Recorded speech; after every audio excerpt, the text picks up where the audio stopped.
me a lot too. It's like when we were running around about like the terminology and stuff like that.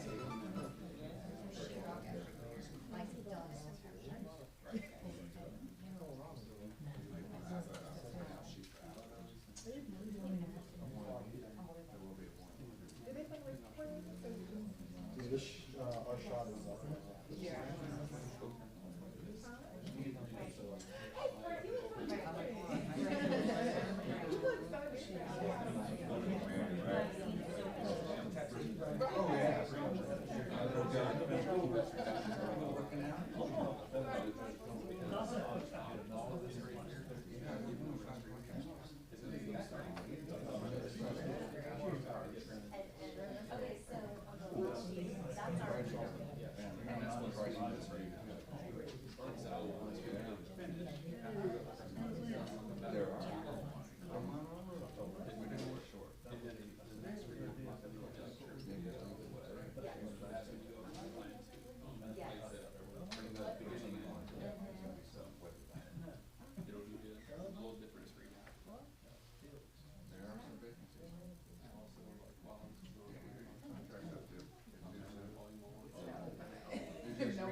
Oh, you are? Yeah, it starts at it when you're up there. Yeah, it's a big one. Well, I'll be on evening. What about Nick?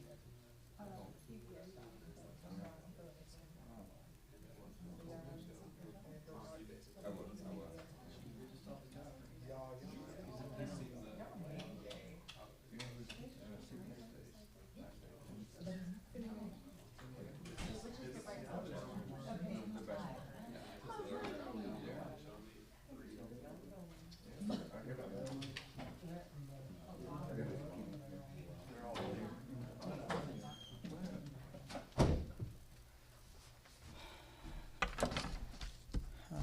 Everybody good?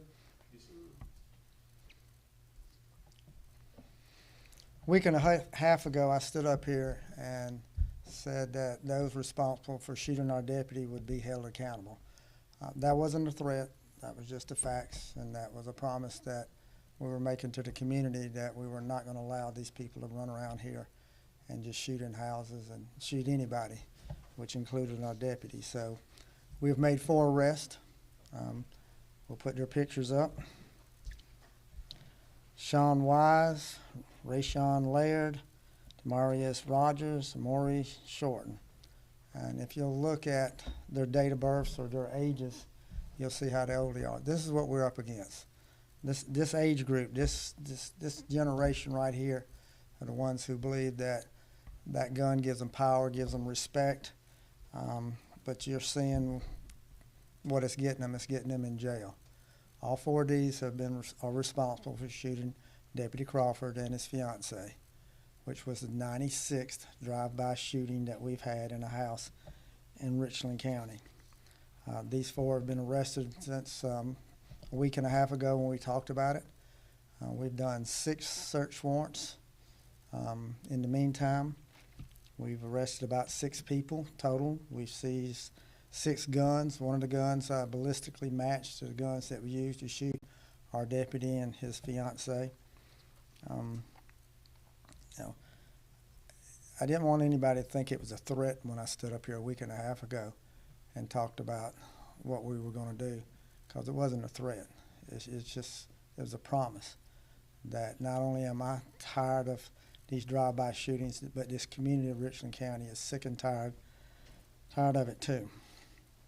We just had a hurricane come through, didn't have a whole lot of damage, but there's another hurricane going on, and it's a Category 5. And that's the hurricane against these gangs that we've got out here. And it is not going to slow down until we see a difference in this community. And I know one particular gang sent word to us that if we hurt one of them, they're going to hurt 2 of us. It don't work that way in Richland County. we're not the ones that's going to be looking on our shoulders and worried about is somebody going to blow our doors down at 4 o'clock in the morning and put somebody in jail. That's what we're going to do. So these gangs out here that are the so-called leaders, if you want to have this Category 5 become a tropical storm, then you need to do something about these young kids out here, these ages that you just saw, who are out here doing these drive-by shootings and shooting each other. Then you need to do something about it. And then this hurricane may be diminished down to a tropical storm, but we're not going to slow down. This is not the end of it just because we've arrested these 4 that shot our deputies. It's going to continue, and we're going to continue to focus on those who cannot abide by the law and who just don't care. You know, to take and shoot multiple times in a house and not worry about who's in the house and who's going to get hit, you know, we're not going to tolerate that. And it's too much. When I saw that it was 96, that's going to stop. So we're going to continue doing what we're doing. Our investigators, our fugitive task force, our gang task force, all the people that's been working on this did a great job, you know, to bring closure to this case with our deputy being shot. But that's not the only case that we've got. We've got others that we're going to focus on. We've got others that they're in the community that we're going to continue to go after. Now, all 4 of those that were responsible for the shooting remain in jail. You know, I think our master system has got the message, and I thank them for the no bonds that they've set. I think that's going to make a difference, that these shooters don't continuously get out. The catch and release may be slowing down a little bit, and it needs to be.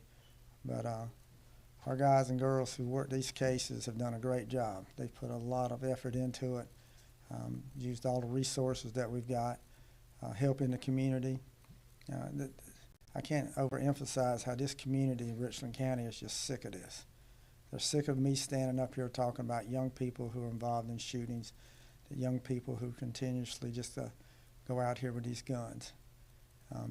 Since you had the Meadow Lake shooting back just before the summer, I think that's what got everybody's attention in the community and just what's going on. And then this shooting of our deputy, that crossed the line.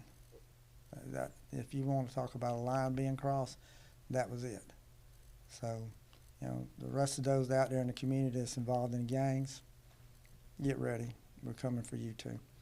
Questions? What's the status of the deputy and him and his fiance? The good news is he goes back to work on Monday.